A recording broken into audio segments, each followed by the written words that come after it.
Welcome. My name is Riaz, and this is my channel Echo Envision. If you're interested in, make sure to subscribe to the channel and hit the thumbs up button for support. Stocks versus real estate, where to invest? Welcome, everyone. Today, we're diving into a classic debate, stocks versus real estate.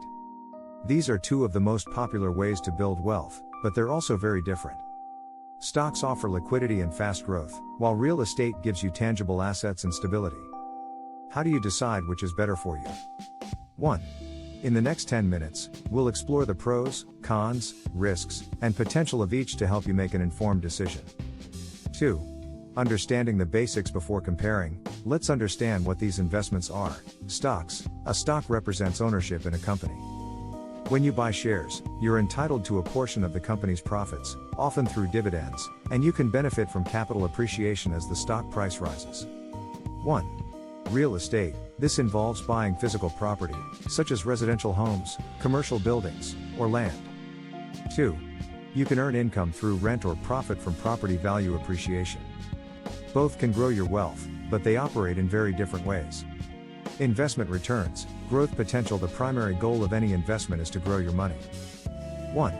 Stocks. Over the last century, stocks have provided an average annual return of 7 to 10%, adjusted for inflation. 2. Certain growth stocks or sectors, like tech, can deliver even higher returns, especially in bullish markets. 3. Additionally, dividend-paying stocks provide passive income. Real estate. Real estate can deliver similar returns, averaging 8 to 12% annually. Appreciation depends on factors like location, property type, and market conditions. 1. Rental income also adds a steady stream of cash flow. 2. Key difference: stocks tend to grow faster during economic booms, while real estate appreciates more steadily, making it less volatile. Risk and volatility. Risk is inherent in any investment, but the nature of the risk varies. Stocks are highly volatile and can experience significant short-term price swings due to market trends, company performance, or global events. 1. For instance, the COVID-19 pandemic caused sharp market declines followed by rapid recovery. 2. Real estate. Real estate is less volatile, but it's not risk-free. Property values can drop during recessions or housing market crashes, and rental income isn't guaranteed if tenants leave or fail to pay. If you're okay with short-term market fluctuations, stocks may appeal to you. If you prefer stability, real estate is likely a better fit. 1. Liquidity and accessibility. 2. How quickly can you access your money? Stocks are extremely liquid. You can sell shares almost instantly during market hours and access your cash within days. This makes them ideal for people who may need to liquidate investments quickly. 1. Real estate. Real estate is illiquid. 2. Selling a property can take weeks or even months, depending on the market. Plus, the process involves fees, inspections, and other hurdles. Key insight: if you value liquidity and flexibility, stocks are the clear winner. Barriers to entry and costs. 1. What does it take to start investing? 2. Stocks are accessible to almost anyone. You can start investing with as little as $100 and gradually build your portfolio. Brokerage accounts make buying and selling shares quick and easy. Real estate has higher barriers to entry. 1. You'll need significant capital for a down payment, closing costs, and ongoing expenses like property taxes and maintenance. 2. Key point: stocks are beginner-friendly, while real estate requires substantial financial planning. Passive versus active investment. 1. How much time and effort do you want to invest? 2. Stocks can be relatively passive, especially if you invest in index funds or ETFs. Once you invest, your portfolio can grow without much intervention. Real estate is often more hands-on.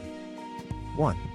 Being a landlord means dealing with tenants, repairs, and property management unless you hire professionals, which adds costs. 2. Key question: are you looking for a hands-on investment or a set-it-and-forget-it approach? Tax benefits. Tax advantages play a big role in long-term returns. Taxes on stocks include capital gains tax when you sell and income tax on dividends. However, tax-advantaged accounts like IRAs or 401ks can help reduce your tax burden. Real estate offers more tax advantages. You can deduct expenses like mortgage interest, property taxes, and depreciation. Real estate investors can also defer capital gains taxes through 1031 exchanges. Key insight: real estate often has more favorable tax benefits, but stocks can be tax efficient if managed properly. Diversification and portfolio strategy. Diversification is critical to reducing risk. Stocks: you can diversify easily with stocks by investing in multiple sectors, industries, or geographic regions through ETFs or mutual funds. This reduces the risk of any single company dragging down your portfolio. Real estate: diversifying in real estate requires more capital. You'd need to own multiple properties in different locations, which is far more expensive and time-consuming. Key takeaway: stocks are more efficient for diversification, making them ideal for balancing risk. Long-term outlook and suitability: which is better for the long term? Stocks: ideal for investors looking for growth, liquidity, and ease of diversification. They're great for those comfortable with market fluctuations and wanting a relatively passive investment. Real estate: best suited for those who want steady cash flow, tangible assets, and tax benefits. It's particularly appealing for investors willing to manage properties or hire professionals to do so. In the battle of stocks versus real estate, there's no universal winner. It all depends on your financial goals, risk tolerance, and personal preferences. If you're looking for high growth and flexibility, stocks may be the way to go. If you value stability and want a tangible asset, real estate might be your best bet. Remember, diversification is key. Many successful investors combine stocks and real estate to create a balanced, resilient portfolio. Now, I'd love to hear from you. Which do you prefer, stocks or real estate? Let me know in the comments below. Final boost: remember, every like and subscribe helps this community grow stronger. Together, we can make financial freedom a reality for everyone who's ready to take action. Thanks for watching, and I'll see you in the next video.